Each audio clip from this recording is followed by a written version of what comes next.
Hello, everyone. Today, we have the honor to host, digitally speaking, Professor Joe Epstein. Professor Epstein is certainly one of the most prolific researchers and clinicians of all times in the scope of oral medicine.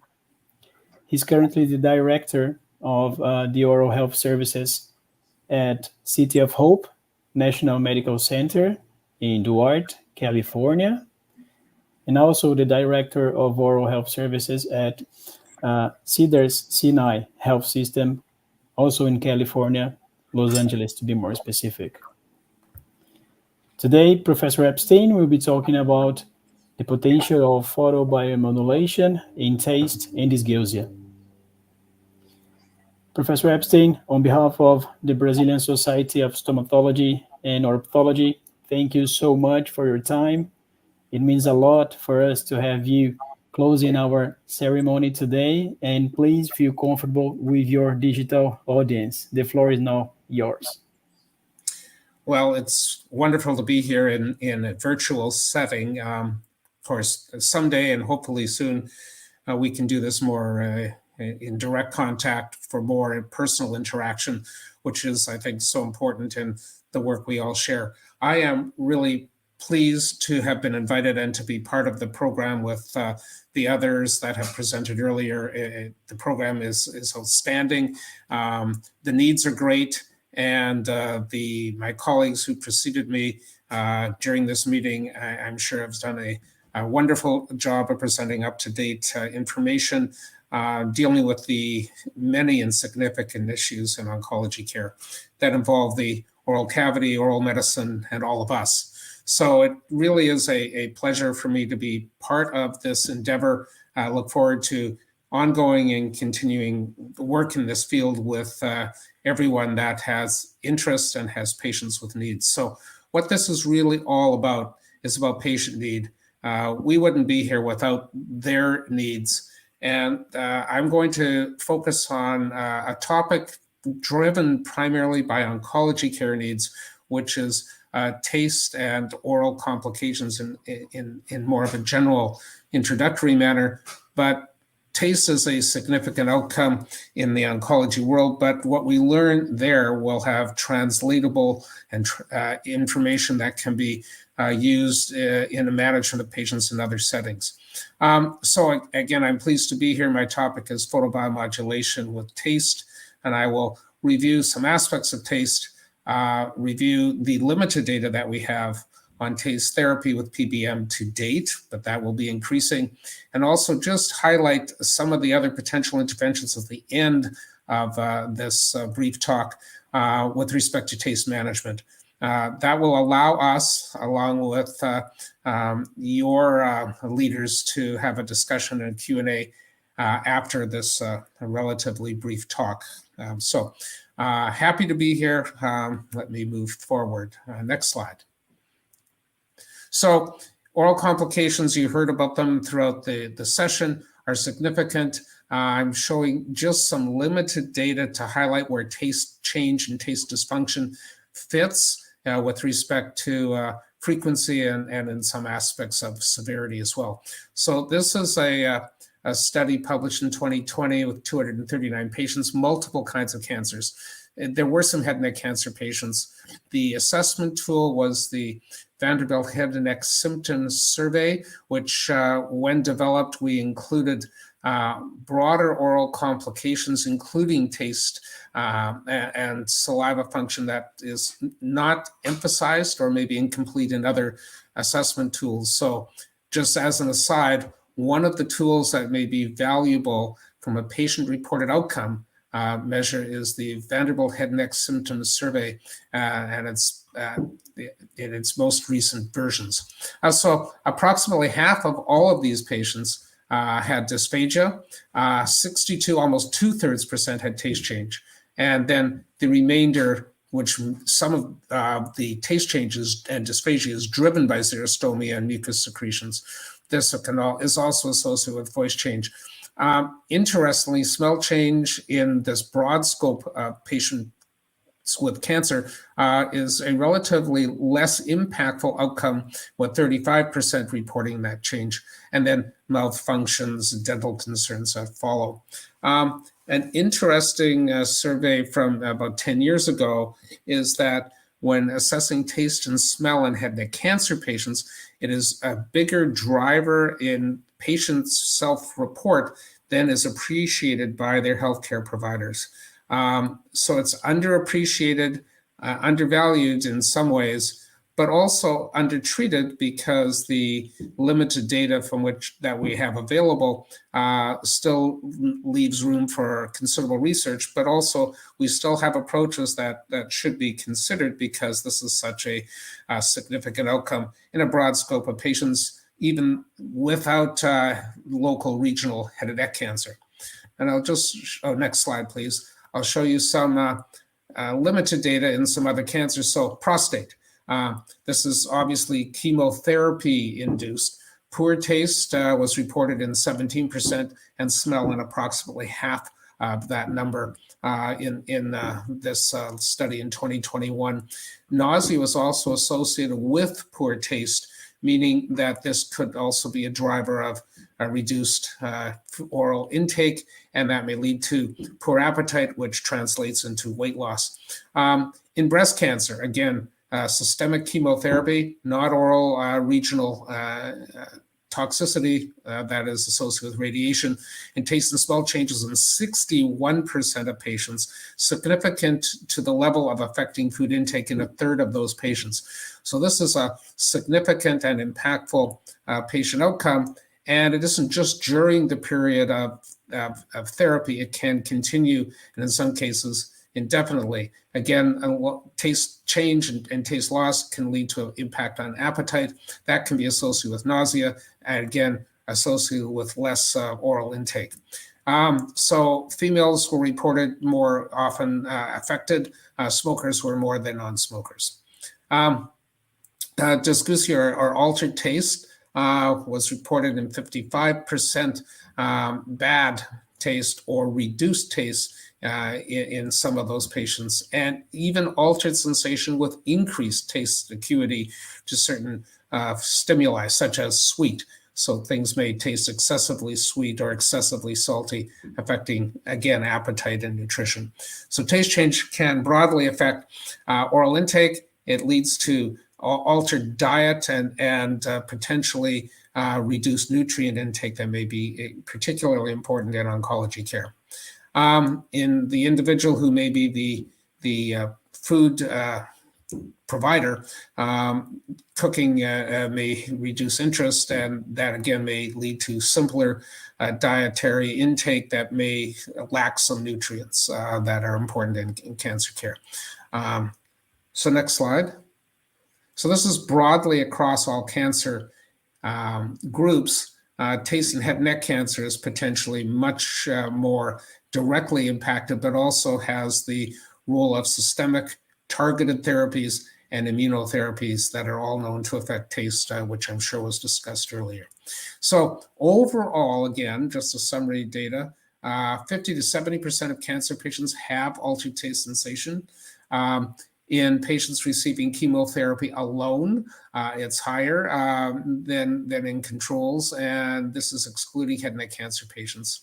Taste sensitivity and perception of taste may be more greatly sensitized or have greater awareness in females versus males, and it may also gradually decrease with aging.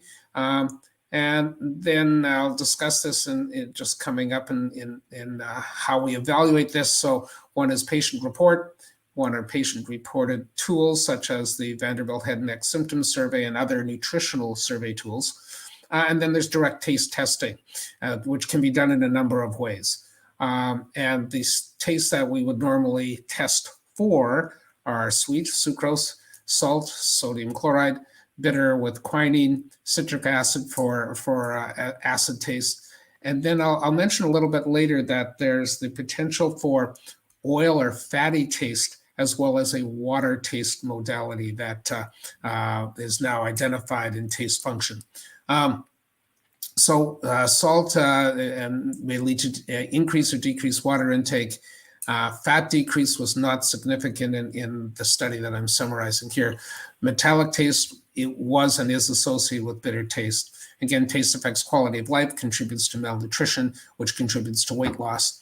And water taste, which is an interesting new sort of construct, is potentially effective or important in hydration and dehydration. Next slide. So the symptom drivers can be assessed for oral intake in head and neck cancer. So I'm sort of focusing down more on maybe more of the patients that we see currently, but noting that in general oncology care, taste is impacted frequently. So this is using a patient-reported outcome, PRO. This is the MD Anderson head and neck symptom scale. They looked at 152 patients with a mean follow-up of 44 months. So we're almost 4 years of follow-up and assessing the functional oral intake in these patients. So 2/3 had a restricted oral diet, and these are head and neck patients. 3% were partially tube dependent and 2% were NPO, so no oral intake. The most severe symptoms all were statistically significant in this study, but in order of impact was oral dryness, which has been discussed, dysphagia, mucus or thick secretions, taste, and then dental and oral conditions. And this clearly highlights, and this was their conclusion, the need for multidisciplinary supportive care, which includes oral oncology in a broad sense. Working with potentially nutrition and dietitians and the oncologists themselves as well. Next slide. Okay, so human taste is complicated. We are learning much more about the biology, which then will allow us to be better at both diagnosis and management. So I don't have a pointer access with how we're projecting this. So starting at the lower right-hand corner, the taste bud is made up of cells that are concentrated into a taste bud format. In humans, the nature of the taste buds and taste receptors is they are pluripotential. If you looked at older research or some animal data, sweet and bitter and different taste sensations may be more pronounced in certain areas of the tongue. That's not the case in humans. They're pluripotential. So a taste molecule then is in contact with the receptors within the taste bud. The signal transduction occurs, and that signal then is transmitted to the central nervous system. And if you look on the left-hand side of the screen, with 3 cranial nerves with bilateral distribution. So this is a redundant sensory system. Part of the theoretical reason as to why it is important in protecting the host from toxins and toxic foods or toxic oral intake, may be important in driving caloric intake, important in, again, all the aspects of nutrition. So this is a highly redundant system with 3 cranial nerves, bilateral distribution. So there's room for taste loss in a percentage basis and even a regional basis, say on the tongue, with retention of good function. And so that redundant system is important in potentially allowing us to manage that more effectively after damage has occurred, even better, potentially preventing that damage. So if you go to the top of the cartoon on the upper right, that's the receptor cell drawn with the peripheral receptor at the surface. That taste cell then leads to sodium movement in and out of the cell, calcium in and out of the cell. That activates ATP, and we'll get into that just a little bit more later. That then leads to signal transduction between the epithelial surface and the neurological transmission to the central nervous system. And this coupling is basically a combination of an epithelial and neurological system. So it's a complex sensation. And that complexity and redundancy may allow us opportunities in both prevention and treatment, but also helps to explain why there are so many impacts on taste function, especially in oncology care. So next slide. And by way of summary, then, these receptor cells are glial cells, they're neuroepithelium. They are basically of three main types, and these are called G-coupled protein receptors. So these receptors are type 1, which senses salt, type 2, which is sweet, bitter, and umami, which is enjoyable or pleasant flavor, essentially a protein signal that is then transduced into a flavor report, and then sour type 3 receptors. So what happens again is the molecules bind at the surface of the epithelial cell. There's transduction and signaling through the epithelial cell to lead to activation of ATP, movement of calcium in particular, but also sodium in and out of the cell, leading to neuronal signaling. Okay, one last additional comment is that's the main sensory system as well understood.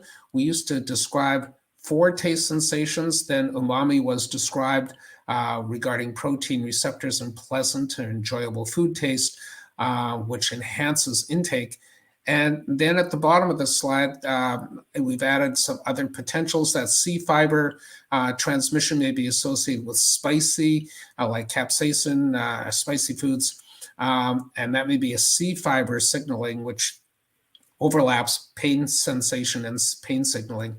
And then the newest potential sensory mechanism is called kokumi, which was identified in the last few years, that involves a calcium sensing receptor that leads to enhanced signaling that will activate via a calcium channel, increasing sweet, protein, and umami taste, which is the type 2 receptor function.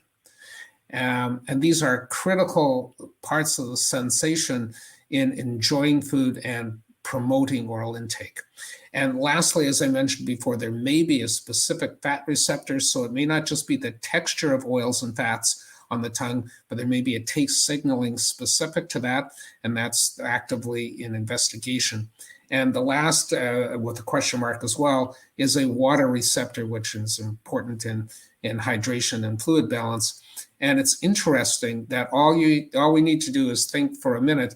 Sometimes when you feel like you're thirsty, there's an altered sensation and maybe even an altered feel in the oral cavity that may be an actual neurological signaling mechanism that promotes oral intake of fluids that then leads to better fluid balance and hydration. So taste itself, by itself, in the oral cavity is complex. It overlaps with pain function and may cross over in many ways. There's multiple receptors, but again, as we know these different receptor sites, we can start to look at different ways to manage that. So now I want to move into PBM, which is really the topic. So next slide. Okay, so I think you know this, PBM, which is light, passes through the cell membrane at the top of the slide, stimulates energy production in mitochondria. That respiratory change signaling leads to more energy production, which is ATP in the middle of the cartoon, affects nitric oxide production and generates reactive oxygen species. That itself can lead to signal transduction in the nucleus that leads to biological activities within the cell. And one of the mechanisms is thought to be this increased energy production allows the cell to function as it was designed to do, but maybe by, say, for example, producing more cytokines in the process where it may be needed. So next slide. Okay, so why these mechanisms may matter in terms of taste is why I'm sort of listing this here. So energy production in the cell increases normal cell biological activities. There's anti-inflammatory effects that are documented based upon the signal transduction and production of growth factors and pro-inflammatory and anti-inflammatory cytokines. And interestingly, safety matters, which I'll talk a little bit more, and I think just one slide up. Analgesic effects are active by decreased inflammation, by decreased neuronal signaling, including A delta and C fibers. and slowing of neural conduction. And that's been documented particularly along peripheral nerves, but would be active in any nerve signal, and decreasing actual neuronal inflammation or neuritis in areas of exposure. Also, there's an increase in repair, potentially an increase in repair of nerve cells that may be damaged, and that can be relevant for long-term and repair of function. Next slide.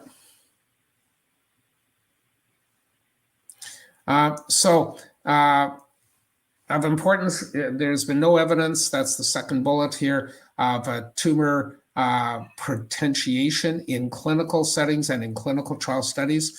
And there's quite a number of trials. Of course, we always want more data on safety, specifically in a cancer setting. But there's potential prevention and treatment of acute and chronic complications. The acute are better documented, particularly mucositis, increasingly dermatitis. Sensory change may include taste. And then the chronic complications, which are not as well documented, but as I'm sure has been presented, there's utility and potential value in PBM and bone repair, including in a necrosis setting. Also in lymphedema and fluid removal from tissue sites. So next slide. Okay, so I think in the scheme of head and neck cancer and the scheme of nerve function and taste, we can learn a little bit from neuropathic pain. And this is a study of 28 patients, one of the larger studies that I have in this slide set, using infrared light, and the criteria are listed here, but they showed that pain decreased from a 0 to 10 point scale of 7.6 to 3.9 at 1 month, and was sustained, interestingly and importantly, at 9 months. So there's the potential for nerve function improvement and even nerve potential regeneration repair based on anti-inflammatory mechanisms, antioxidant mechanisms, and stimulating normal cell biology leading to neuroregeneration. That may be relevant in taste function. Next slide. So the World Association of Light Therapy, WALT, has in 2022 a position paper that basically outlined areas where there was the ability to recommend red and infrared light therapies, including mucositis for head and neck and transplant. That was recommended also by MASC, which is the Multinational Association for Supportive Care in Cancer. Numbers of people and a great deal of input from people from Brazil in that organization, which is wonderful to see, and also very active in WALT as well. Potential effects, but inadequate data was reported, and taste and some of these other long-term complications are listed as potential. So next slide. The data is indeed limited, mostly to case reports. Some with good results, and some with amazing results that need to be replicated. So using red and or infrared light, case reports have shown improvement in pain and taste. They've shown smell and taste recovery after 10 treatments in a case report. Again, another showed rapid response and improvements in combination with the steroid rinse and with PBM for only 3 treatments. And then there was a small case series in COVID-19 taste dysfunction, which is also another area of high interest and need, using different protocols, but overall taste improved in all cases. So the case reports suggest the real potential for PBM and taste therapy. Next slide. Importantly, and I think in almost certainly related, is salivation is important in driving the taste molecules to the receptors to allow adequate interaction. So the effect on salivation may also be an important role and potential for PBM. There were 14 papers in a recent meta-analysis, mostly of high quality evidence, and they found an increased, statistically significantly increased unstimulated saliva versus placebo. So the persisting effect from short-term studies or short-term delivery is not known, but if we looked at some of the other cases where pain improvement persisted for months after treatment of neuropathy with red light, this suggests that likely if saliva is improved with therapy, that there may be a continuing increase. This is positive and important in effect of oral health, but also in taste function. Next slide.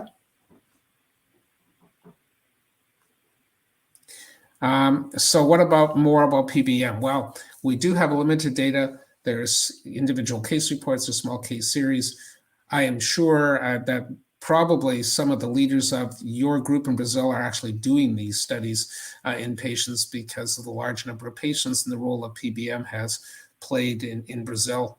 And in many ways, you are leading the world in access to this intervention. So continue to do the work. We need more data. Next slide. And the study should include objective taste testing, which I mentioned.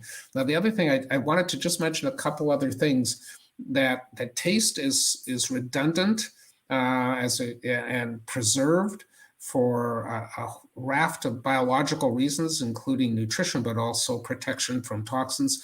But we also have extensive impact on memory and emotions from taste. That's why all of us are willing to pay maybe extra for a better bottle of wine and dessert after you've had enough to be full because of the pleasure associated with it. So that's one aspect. So there's taste, there's smell involved in flavor function, but we also have visual clues. And I'm just showing you some here that we actually have enough memory, and even with taste damage, we can also taste from memory. But we taste food with our eyes. So chefs know how to prepare, how to put it on the plate, and that has a positive impact on taste. So it's a much more complex biological and emotional system than we usually think of. Next slide. So I just wanted to end with this. We have other interventions in addition to PBM. The first, that's pretty much standard, is how do you prepare food? What foods do you taste? This is dietitian, this is nutritional support, that we need to work with them and they need to work with us, because taste function does depend on saliva. Who else is going to do that but us? And so then we look at what mechanisms are available currently to intervene and support taste function. There is data that, again, is still somewhat limited for a steroid hormone, Megase or Megestrol, which is one of the best evidence-based systemic therapies for taste stimulation. We also know, but there's limited evidence in poor quality studies for THC and cannabinoids as part of taste. Marinol is a US-based cannabinoid that is actually a pharmaceutical. It's been licensed through the FDA. It is pure THC, and it does increase taste. Some patients are unwilling to take it. Some will have other side effects, like with any other treatment. But that may be a systemic and maybe a topical way with THC and CBDs to affect taste function. Zinc has been studied for years. The data is inconclusive, but it's probably an essential nutrient in some taste function. But the studies are unclear as to dose and schedule and how many people are benefit from it. Other limited studies have looked at other neurologically active medications like gabapentin and clonazepam for stimulating taste function. There's limited data on turmeric. There's less data on glutamine, which is potentially a nerve protecting supplement. And also you can see the question marks. There's very limited evidence, but questionable effect of vitamin D and D deficiency. And of course, many people are D deficient. Also, systemically, steroids have been used in limited case reports, and tetracyclines have the potential that they may protect tissue from injury. Topically, as we learn more about the receptors, we will probably have better surface interventions that may affect the recepting epithelial surfaces. And miracle fruit is one that can change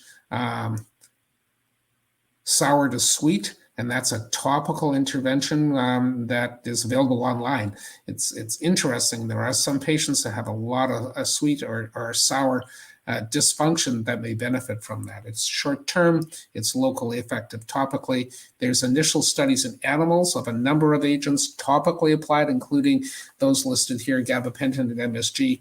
And again, topical THC or CBD may matter. Regional therapies get us into the realm of PBM. There have been discussions that acupuncture may have some benefit, but that those studies are limited, and stellate ganglion block for autoimmune dysfunction could have a role in a subset of patients. But basically, my focus today was on PBM. I wanted to mention these other alternatives because there's so much to be done. The real need is much more extensive research. And while we're waiting for better data, we have these options to offer to patients to try and improve their quality of life based on taste dysfunction. And I think I have one last slide. So next, please. Yeah, this is tasting food with our eyes, tasting food with our memory. And I think it's probably lunchtime for almost everybody. So it's always good to have a talk on taste before meals are available. So I thank you for the invitation. I'm sure you had a wonderful meeting. I hope it stimulates more research, more work, more interaction. Better outcomes can be learned with better and more research so that we can help more of our patients with more predictability. In the meantime, there are things you can do to help people based on what we know to date with clinical trials in the clinical setting. So again, I'd like to thank everyone for being here, and I'm glad to take questions with Alan and others as they come.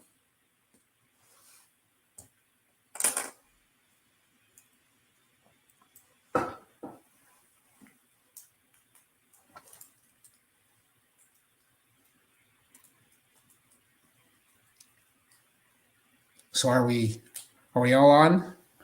There we go. Yes, thank you so much, Professor Epstein. Just 1 second. Luis is also coming up. So over to you, Luis, please. Thank you, Alan. Thank you all for being here with us. My name is Luis Gueiros. I'm a neuromedicine professor at Federal University of Pernambuco. And I'd like to thank Professor Joe Epstein for this talk and also for the audience for supporting our upcoming conference. And Professor, I'd like to ask you a question regarding this so complex symptom. So we have taste dysfunction, we have neuronal alteration, we have also in cancer patient, we have also inflammatory alterations, which PBM might have a positive effect. But as you said, we have also the memory aspect, and also there's a part of saliva working on this process. So my first question is, can we rely on general intervention to treat or to manage a so complex condition? Well, yeah, I think it's complex. I think some of the initial approaches, though, such as PBM, are readily available, especially in Brazil, have initial evidence of effect. And so in a clinical setting, I think it's a reasonable intervention to offer. In these settings which are complicated and difficult patients, so I'll give you another example, is someone may be diabetic. And in addition to that, that can affect nerve function, and it can affect taste function, and it can affect saliva function. So there's a whole raft of issues, let alone oral care itself. So PBM, I think, as an initial therapy, may be a rational and reasonable thing to do. But in people who don't have an adequate response, then I think we can start looking at the last listed taste interventions that I tried to summarize in a single slide.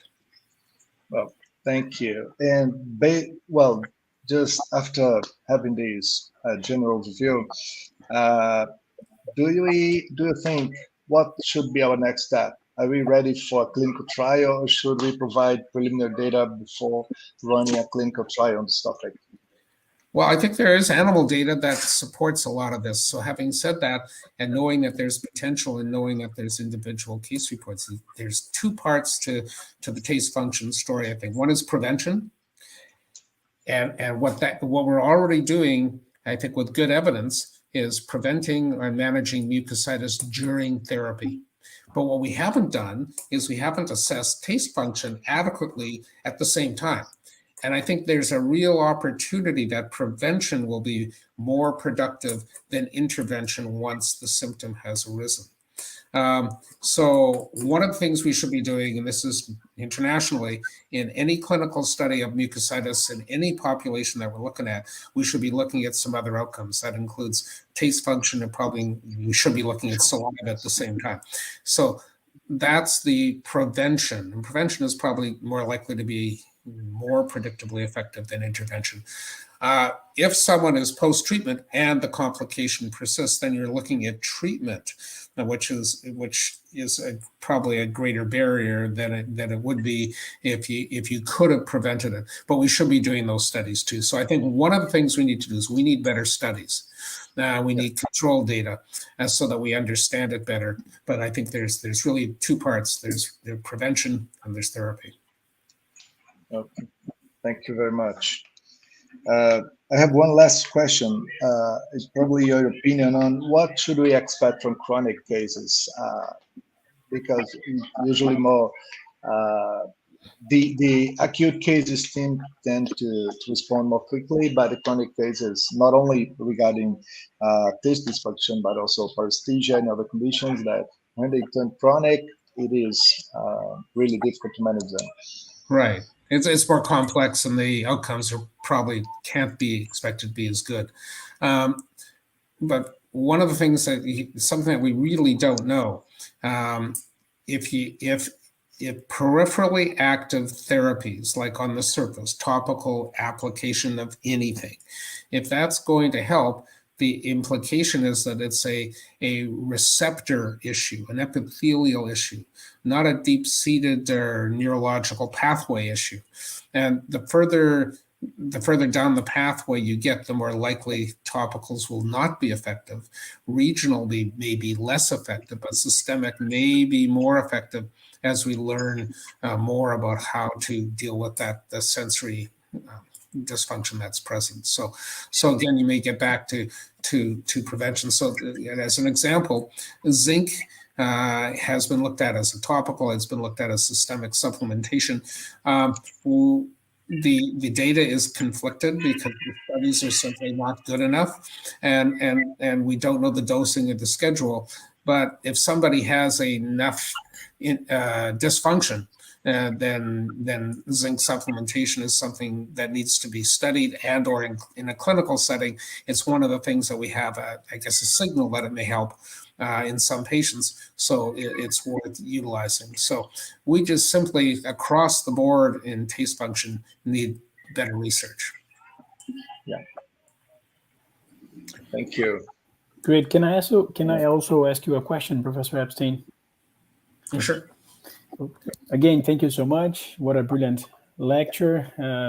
This is an incredible overview into the treatment of these forgotten toxicity, because we have the impression that we clearly understand how impacting this is for the patient, but somehow during the treatment we tend to focus on other traditional toxicities. So this is a very insightful approach to dysgeusia. Thank you so much. And my question is, if you could comment about the acceptance of PBM in the US and how you would interact with, for example, health plans when it comes to reimbursements for these less known toxicities, because we understand that when it comes to automucositis, it is less complex to interact in terms of reimbursement with health plans. But what about these unusual toxicities when it comes to asking for reimbursements in health plans? Can you comment about that? Well, this is, it's going to be different in every part of the world. I would say, the going back to the first part of your question, Alan, I think kind of matters is that people and patients may or may not report something to a provider who they think may or may not be interested. So the oncologist sees the cancer, sees even the acute toxicities, in our case, mostly mucositis. They're even in that setting and where PBM is not as generally known. That's the U.S. and Canada. The tendency is to accept a toxicity that you expect because you're used to seeing it. So I think even the intervention for mucositis is reduced. But the other thing in the oncologist side, who drives a lot of the care for cancer patients, is once the treatment's done, the tumor is either improved or not, the follow-up becomes less and less frequent, more time between visits, and less attention is paid to anything other than, is the tumor there, has it recurred, and what are the acute symptoms, mostly pain. So I think it's underappreciated and undervalued by the oncologists, and that's a problem because then the patients don't report it as much. In the dental community, I think they're going to focus on the dental aspects. That is their focus, and that leaves sort of oral medicine and oral oncology as really where I think this resides, where the research needs to be done because no one else will do it likely, and then we'll have a better uptake. So I think these longer duration toxicities don't get the same attention as the acute and immediate ones because of the nature of the interaction with patients and timing. As far as insurance goes, there are some in the United States that are developing code numbers that are recognized at a national level. We have some states have already taken up the code numbering for PBM and put it on their list of codes, but almost nobody pays for it. So that's going to be coming. I'm certain. It's a matter of time when, say, the cancer community, not just us and not just a few patients, but the oncologists recognize the value, and then that makes the next jump. But the groundwork is certainly there, and it's certainly there for mucositis. Now, the next thing is, the way we do some of our billing is we bill by time. So it's a timed visit that could be just a follow-up. So in that setting, there's the potential for reimbursement to the provider, but it's not actually being reimbursed in essence for that therapy itself. It's for the time of the office. As we move to better data for other medium and long-term outcomes that are impacted by the therapy, I think there'll be more uptake in insurance companies, and there'll just be more care provided. So I think it's a matter of it's time, and it always takes longer than you think to change habits, and it takes a lot longer to change billing practices or payment practices. You can bill whatever you want, and it's what you get paid. Yeah, perfect. So, this is very, and I think you're in a much better position in Brazil, what I understand. Indeed, but the challenges are very similar. We also struggle to get reimbursement automatically for most of the private health insurances. So we might be a little bit ahead, but not that much. Right, Luis, you want to comment something about it?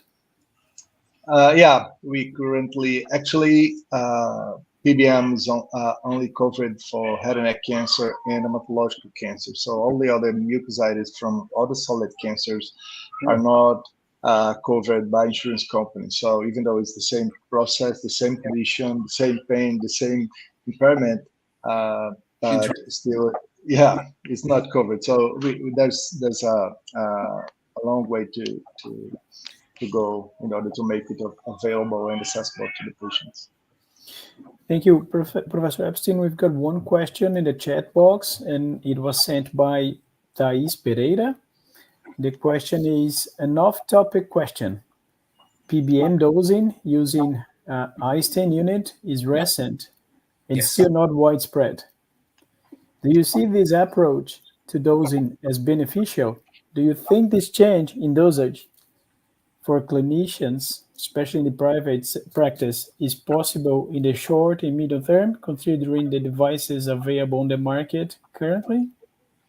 Yeah, and I think we could all answer this. The idea of the Einstein unit was to have a uniform comparator. So the goal in doing that is to allow us to combine research data. I think that's a big part of it, because one of the challenges, which you know very well, is if you go to the literature, you have different doses, different schedules, different energy, and so this heterogeneous therapy in the light itself, but not only that, but the frequency of delivery and all the complications that has created, I think, led to that push. So a single entity that we all would need to get used to, like an Einstein unit, will then allow better review of outcomes and data and comparisons and meta-analysis of studies, so we end up with better quality and more impactful data. So I think the implication is that that's its main utility, and I think that could be a huge value in all the discussions we've had. The other thing is, when most of our therapies are red and infrared light, we know the energy wavelength. All we're really looking at is the energy density and duration, principally. It's a little less complicated if we're in the red and infrared wavelengths only. But so many of these studies have gone to different areas of the wavelength spectrum that comparison is tough. So I think that's the goal. Yeah, and it's getting used to new measures, and over time I think probably we will, because that's how research will probably demand the comparison between protocols. And that's how we can also learn eventually, the difference between extraoral and intraoral. Is there a difference or not? The difference between maybe twice a day dosing of light, especially when we have home-based LEDs, versus once a day. How often can we do it, and how much more benefit do we achieve if it's a BID dose for the same unit of time, rather, and certainly compared to doubling the dose once a day, it's not going to do the same thing. So the availability of home units actually also pushes that different scheduling of daily use, even in a chronic setting, let alone the acute setting, which is when they're in the midst of their cancer therapy. So I think the Einstein unit could be very helpful once we all start using it and get used to it. Your thoughts? Yeah, thank you for giving us to address this question. Yeah. Can I go first, Luis? Can I go first? Yes, of course. So I would like to add to your perfect answer the fact that these might help us to communicate better, not only with the patient, but also with the health system. We were talking about reimbursement, for example. I believe it's not that easy for healthcare providers working in the management of the system, paying or not, reimbursing or not, to understand different parameters combined in different ways for different diseases, right, generating different codes. So the Einstein unit, the photonic fluency, might help us to demonstrate it to healthcare providers working at the management level, what we do, and so we can prescribe using one number or two numbers, specific units for specific diseases. So this is, in addition to what you perfectly said, something that I also see with very good eyes, thinking of the mainstream of medicine and photobiomodulation. Right. In addition to your comments, I have a very practical impression on this, that probably calculating it is worrying the clinicians. So it could be easily overcome by using an app on the cell phone. So it can be, and then probably the devices should be display the Einstein unit as well. So immediately we can have a calculator on for the phone, and then we can have the Einstein unit displayed on the devices. So it's a matter of time. It might change, but we can start using it right now. Yeah. Great. So Perfect. It's perfect. It's great when it either means everybody's thinking the same, that means nobody's thinking, or we're all thinking the same and we have the same conclusion, which is good to hear. Mm-hmm. You once said that similar minds think same way, right? And this is what we are demonstrating now. So, Professor Epstein, we have to conclude your presentation today. So, I would like to ask if you have any final remarks. Just again, a thank you to the organizers and you for the invitation, for doing the work you do, for the contributions that you're making from Brazil in general, but the individuals here specifically to patient care, and in a very meaningful way. And I'm glad to have an association with all of you. We are the ones to thank you for your continued support. It means a lot to our group in Brazil. We always have your constant attention and support, and we cannot thank you enough, Professor Epstein. Thank you so much. And before we finish, Luis, any final remarks?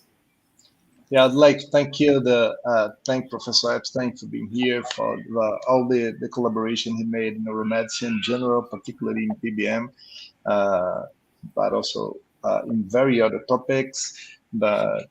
And it is a great honor to us to have you here. And also, I need to congratulate you for organizing this amazing online event. It was remarkable and a mark for our society, and probably it should happen more often. And congratulations, and also for all the people that are still online with us. Thank you. Right.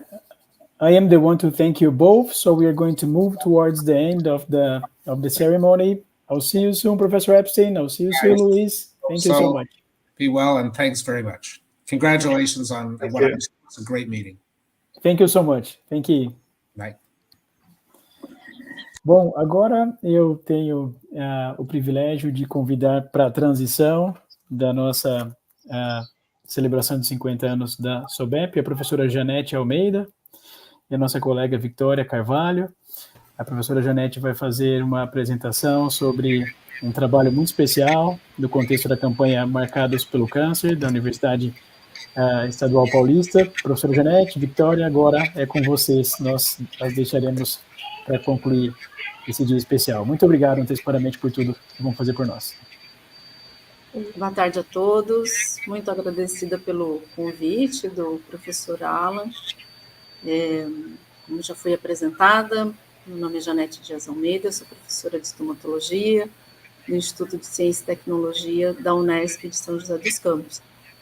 E nós gostaríamos de agradecer pelo convite para apresentar a campanha Marcados pelo Câncer. Parabenizar também a todos da equipe pela organização do pré-evento dos 50 anos da Sobep, um evento brilhante, um dia muito especial, e nós nos sentimos muito honradas em estar aqui nesse momento, né? Uma honra para a nossa instituição.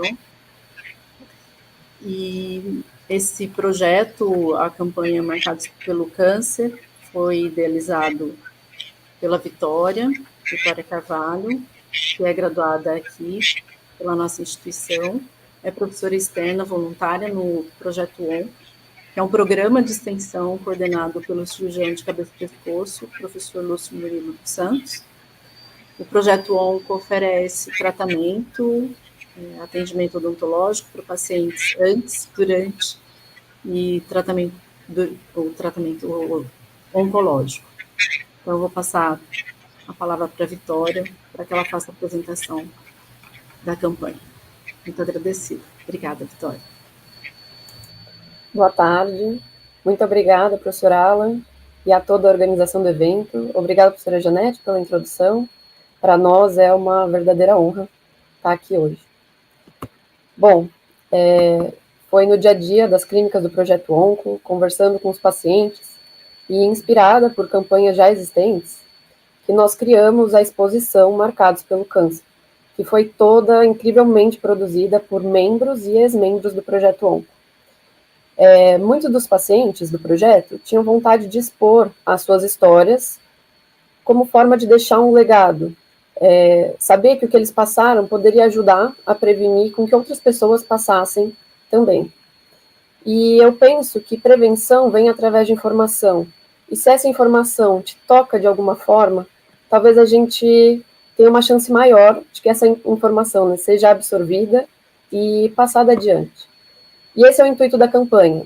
Através de fotos artísticas e relatos em vídeo, gerar prevenção para o câncer de cabeça e pescoço. Eu peço que acessem o Instagram do Projeto Onco, @Projeto Onco, para visualizar toda a campanha e divulgar essa informação para quem mais precisa. Fiquem agora com a campanha Marcados pelo Câncer, expondo histórias e gerando prevenção. Obrigada. Então, quando quiser, pode. Posso falar? Pode. Vou falar, né?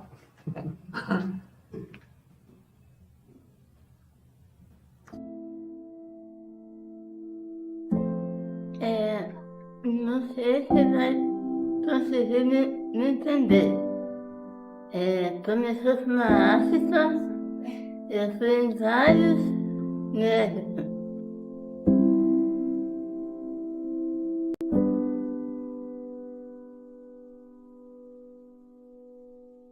Bom, eu me chamo Manuel Conde de Oliveira, tenho 71 anos e descobri em meados de 2008 um câncer nas cordas vocais.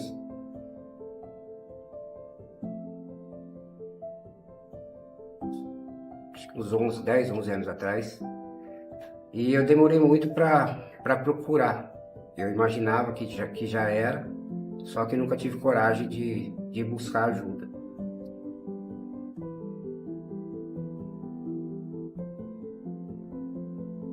Quero que vocês saibam que eu nunca fumei, nunca bebi, também nunca fui embalada e fui acometida por um câncer no céu da boca.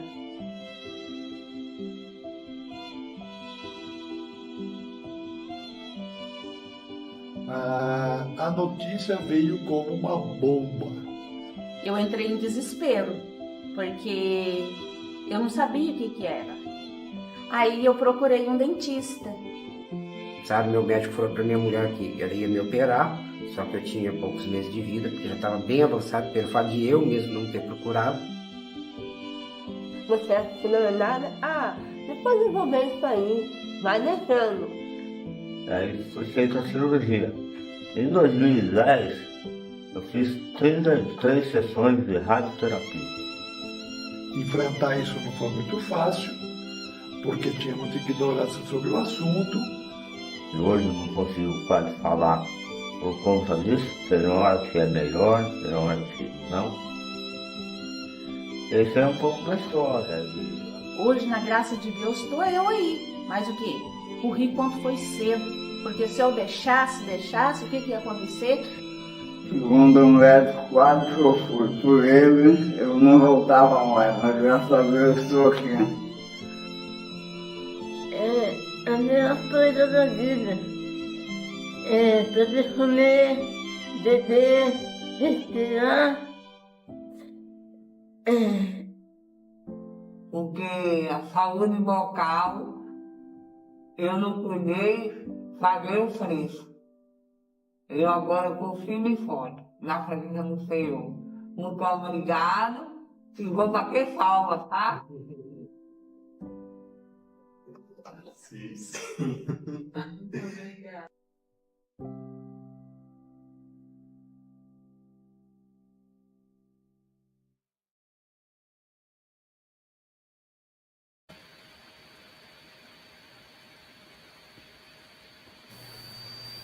Bom, muito agradecida a todos por essa oportunidade.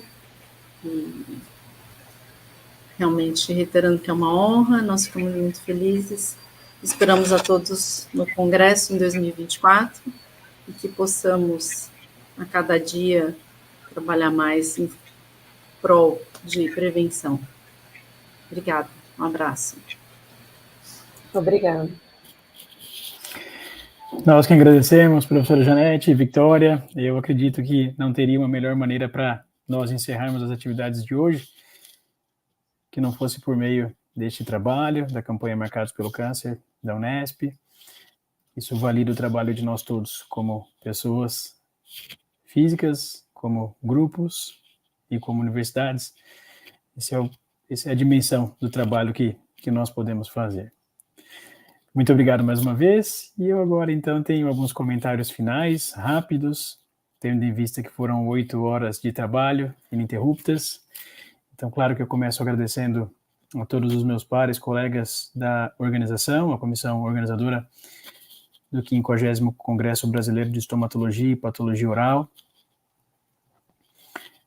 Os nomes de todos os colegas da comissão já estão disponíveis no website da Sobep, onde já existem informações iniciais do nosso evento presencial de 2024, que celebrará os 50 anos da Sobep. Aproveito para mencionar que no prazo de uma semana nós teremos as inscrições abertas, mas, como vocês sabem, já é oficial que o evento acontecerá entre os dias 24 e 27 de julho de 2024, no Hotel Sheraton, em São Paulo. Nesse mesmo período de uma semana, além das inscrições, estará disponível também para download o aplicativo, um app do Congresso, que nos permitirá trabalhar de modo livre de papel, ou quase livre de papel, e dentro do app, que vai ser divulgado para todos os sócios, e nos espaços na mídia social da Sobep, nós enviaremos então o link para o download do aplicativo. Claro que além da organização da Sobep 2024, eu agradeço muito a equipe da diretoria da Sobep, em nome do professor Pablo Vargas, que esteve conosco hoje na abertura do evento, e a todos os membros que são parte da diretoria, que também nos ajudaram muito nestes dias. Por meio dos sócios que nós fizemos esse evento especial hoje, os palestrantes que estavam conosco foram todos convidados por diversos sócios, foi uma iniciativa coletiva, sem dúvida, e também pelos moderadores, que nos ajudaram muito ao longo das últimas semanas. Então, aqui fica um registro de agradecimento a todos os palestrantes e a todos os moderadores que estiveram nesse suporte especial. Fazer uma menção especial ao nome do Felipe Paiva Fonseca, da Federal de Minas Gerais, que foi um dos moderadores, e na verdade foi ele quem fez essa sugestão, praticamente 7 meses atrás, quando nós iniciávamos a organização do 50º evento, ele sugeriu, Alan, por que não fazer um evento antecipado, um pré-evento, pensando em galvanizar esse evento especial, a ideia dos 50 anos, e levantar recursos para nos ajudar por evento de 2024, e esse foi o caminho, então, que nós seguimos. Nós tivemos mais de 400 pessoas inscritas, como eu antecipei por meio da mídia oficial da Sobep, nós temos 15 países representados, nós temos mais de uma centena de municípios brasileiros, e quase todos os estados, com 2 exceções.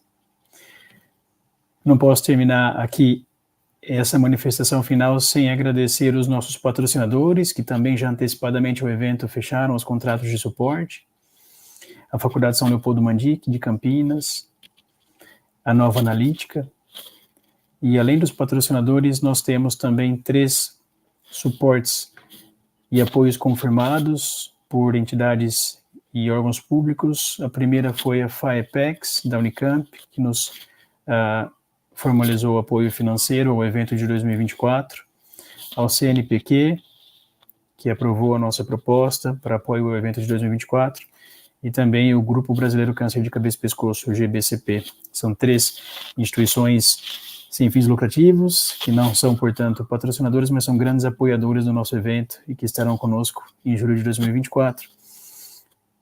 E dessa maneira, agora sim, para terminar, agradecer a equipe NetWish, que há quase 20 anos presta suporte e trabalho à Sobep por meio das iniciativas digitais da sociedade. Ao longo do ano todo eles trabalham conosco e estiveram aqui conosco hoje também por mais de 8 horas, além dos últimos dias que foram de trabalho intenso. Ao me despedir, lembro então que os sócios adimplentes, Sobep, sócios pagantes adimplentes, no último biênio, terão condições especiais. Os sócios terão 50% de desconto para a inscrição do evento em 2024. E, além disso, os sócios que fizerem a confirmação da adimplência e também fizerem o pagamento no primeiro lote terão como cortesia o jantar de celebração dos 50 anos da Sobep, que vai acontecer no próprio Sheraton no hotel, no dia 27 de julho de 2024, premeditadamente, exatamente o dia de criação da Sociedade Brasileira de Estomatologia. Antecipo também que está oficializada uma parceria com o próprio Sheraton e os sócios que estiverem adimplentes e que estiverem inscritos no evento terão preços promocionais para se hospedar no próprio Sheraton durante os dias 24 e 27 de julho. Com isso, novamente, eu agradeço a atenção de todos, me coloco à disposição, lembro que esse material estará disponível na plataforma digital dos congressistas até março de 2024. Espero vê-los e vê-las no Sheraton, São Paulo, entre 24 e 27 de julho, para comemorar os 50 anos de existência da Sobep. Viva a Sobep!